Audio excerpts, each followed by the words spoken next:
مامي انا عايزه كبده اسكندراني. من عينيا، يا سلام، احلى كبده اسكندراني على طول.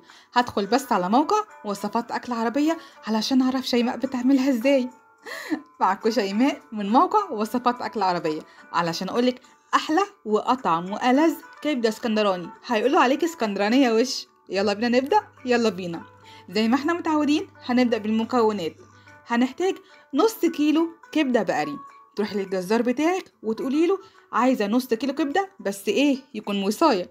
بنحتاج عليهم من 6 ل7 فصوص ثوم مفروم ناعم، ربع كوبايه لبن، وفلفلايه رومي حلوه كده متوسطه.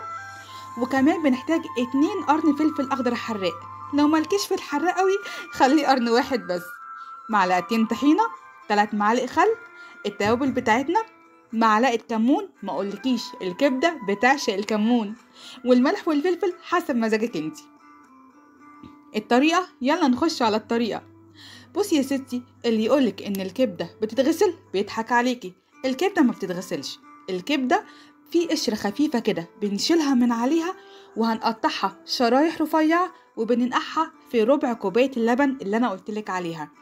دي بتنضفها وبتخليها تمام وبتنقيها من اي حاجه.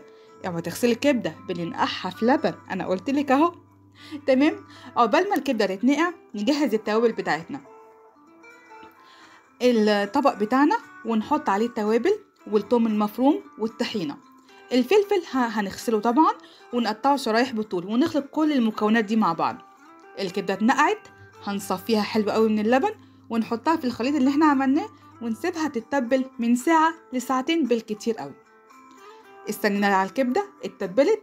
نجهز الطاسة بتاعتنا، نحط فيها 3 معالق زيت تسخن حلو قوي على نار متوسطة، وننزل بالخليط كله بالكبدة على نار متوسطة، اوعى تنسي.